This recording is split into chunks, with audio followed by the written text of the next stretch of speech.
Hello, my name is Andy and you're watching Full Life. Full Life is a channel right now, a hobby channel, where I'm sharing things I'm learning on related to productivity, learning, healthcare, finance, and technology. Anything in those buckets and more. So sorry it's not more defined than that, but I hope you enjoy the lessons that are shared. Okay, so today I want to talk about books for pre-medical students and medical students. So I do listen to the Cal Newport podcast. I think what he talks and writes and thinks about relating to productivity is very balanced. So Cal Newport reads a lot of books, and a while ago he mentioned a statistic that very few adults in the United States even read a book after high school.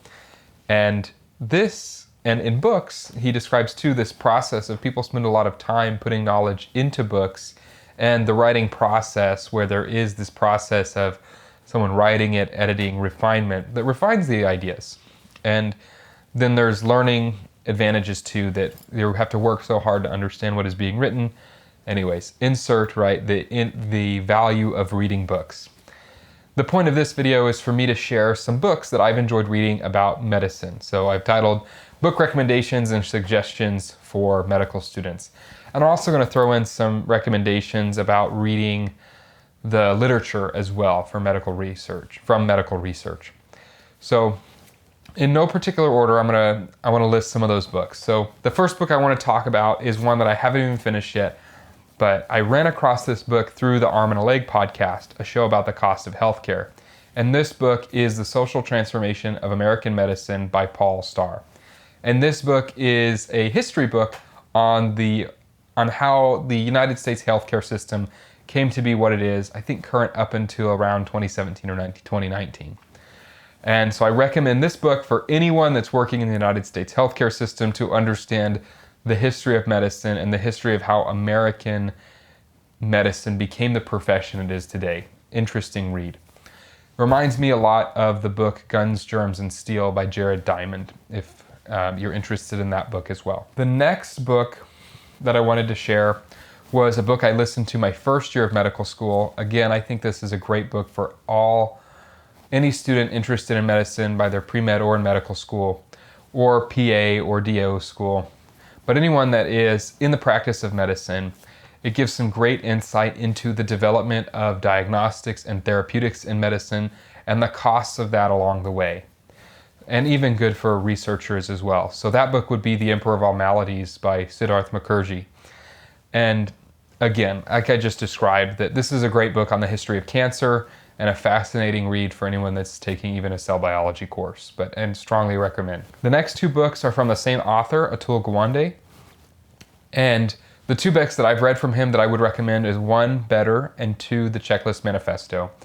So I'd recommend Better because it has an expose on the thoughts of how do we practice better medicine, and the process of finding ideas in medicine that have made healthcare better, that have prioritized the patient and the process of getting that to fruition.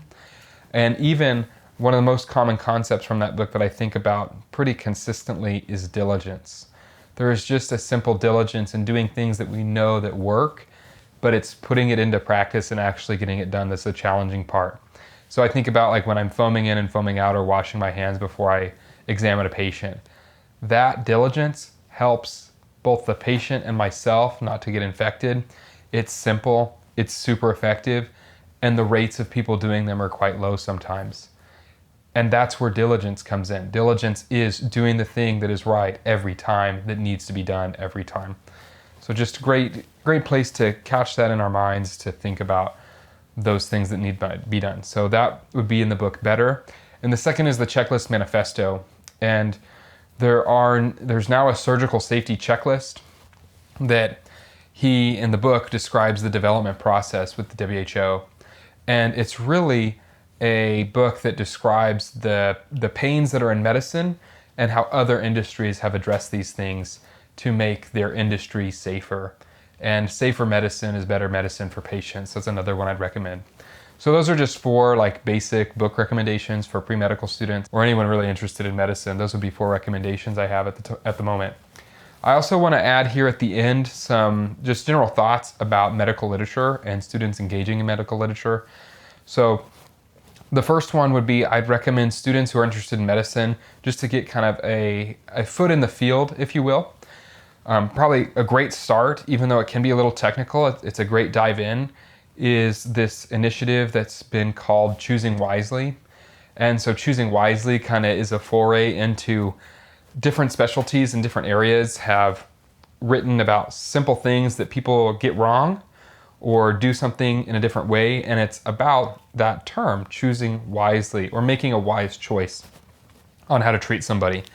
And so I think if you're interested in medicine, interested in a particular field in medicine, or even going through a rotation in a field in medicine, that's something that's pretty valuable to read, so you're aware of, in that specialty, what is going on and something they see as like, oh, of course people should be doing it this way, but other people who aren't in that field, something that they mess up. So one, choosing wisely.